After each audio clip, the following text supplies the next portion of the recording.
Hello, my name is Joe Duffy. I'm a professor in social work at Queen's University in Belfast. And we're here today in the wonderful Great Hall in Belfast to interview Joanne Sansom, somebody I've known personally and professionally for a long time.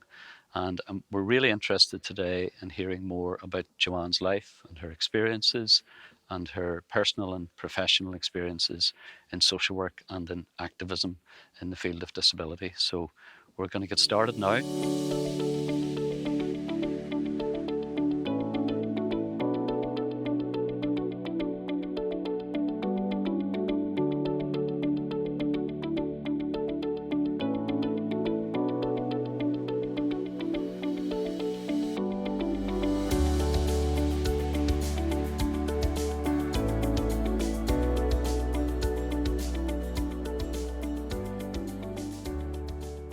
Hello, Joanne. Hello, Joe. Great to see you today. You too. So, can we start at the beginning, Joanne? And if you just talk us through your experiences of education, first of all. Well, I went to Flemington School in Belfast on the Malone Road.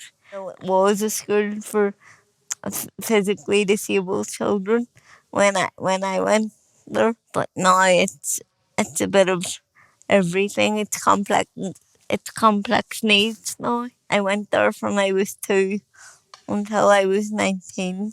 Even though integrated education wasn't inclusive of disability. At that time, we did a lot of classes with Campbell College and Hunter House and Massey. So there was always a bit of integration even before it became the government way. I didn't want to leave and just go to a day centre. Like many people at school days, I wanted to go on to do A levels and a degree in art. So I I pursued that avenue with great support from my careers teacher at school. First of all, I left and went to Castlereagh College, and at the time there was no disability access in further education. First 2 weeks at Castlereagh College, they didn't have a disabled toilet, but they weren't allowed to build or to renovate a toilet until I was already a student. So I had to be enrolled before they could do all the renovations that was needed for the first 2 weeks. My family had to come and assist me with personal care. And then eventually they got 2 weeks later, they got the bathroom facilities and stuff installed. Now I think a lot of people with disabilities go to the Lego Castlereagh. It's more the done thing now than what it was way back in the late 1990s. When I went to college, art college, I went there to do my foundation, and that was the same experience. I had to be enrolled before they could make all the changes that was needed. But I was kind of used to it by then, so it didn't fizzle me as much. I enjoyed the foundation year. It was a fantastic year, because it was a mix of mediums and disciplines. And I went on to do my degree in visual communications. I thought I wanted to be a web designer, come magazine layout designer. That's what I thought my career was going to be. But when I graduated, I went and done a diploma in marketing, basically because as a disabled person, I found it hard to get any company to take me serious because of my disability. The amount of interviews I had where people said to me, "Oh, on paper you don't look disabled." It was unbelievable. And that was only when I didn't put on my application that I actually had a disabled, was disabled. If I put that on, I didn't even get an interview. So, so I went back and did my postgrad in marketing, and I got graduate of the year runner up, and I worked for a while with parody training afterwards. Education is something that clearly is very important to you, Joanne, and Yes, you also studied and graduated in the Research Methods Masters here in Queen's. yes. Do you want to tell us what that experience was like for you? If you had asked me when I was younger, would I do a master's in research, I probably would have laughed and said no.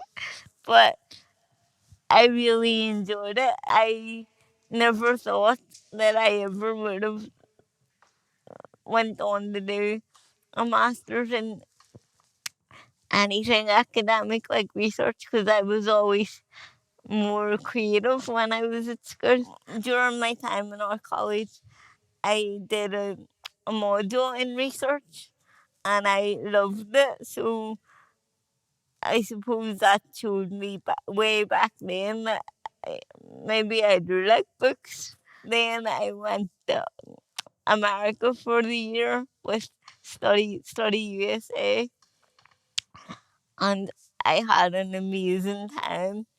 And it showed me how inaccessible um our education system was compared to theirs. And by that I don't mean that it was easier to learn over there or anything. I mean, the tutors were way more understanding and empathetic to my needs. Like, I didn't have to constantly ask for sign-in sheets to be moved lower on doors and things like that. They did it automatically. Eh, I didn't have to think about stuff like that. Everywhere was accessible for me to go, and anywhere that wasn't, the lecturers automatically moved the rooms without me even having to turn up and sit at the bottom of the staircase or anything like that. They were just more in tune.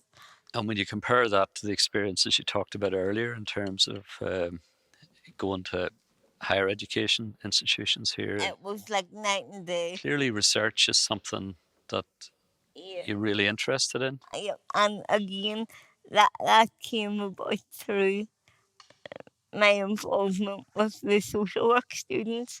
I started helping yourself and Gavin with bits of research as a peer research, well, service user peer researcher, and I enjoyed it. You gave me a piece of writing to do one day, and I went home and did it. And when I brought it into you, you said to me, "Would you never think of doing a master's?" And I laughed, and I was like, "No." And then about a year later, he said again, and I was like, "Okay, I'll apply." And I didn't get it first time round because I hadn't put half of the stuff that I'd done on the application, I remember that, yeah. and I had to reapply again with all the stuff. And I got in, and it was just a real good experience. Tell us about December 2016. Why was that a special month for you? That was the month I graduated from my master's, and Queens were fantastic. They gave me my graduation gown for like a week, and I had to go and get photos done in the Great Hall and at the front of Queens. It really was an impressive piece of work. Um, and I mean, as a further extension of the fact that you're really interested in research, you've gone on to be involved in other research studies and publications.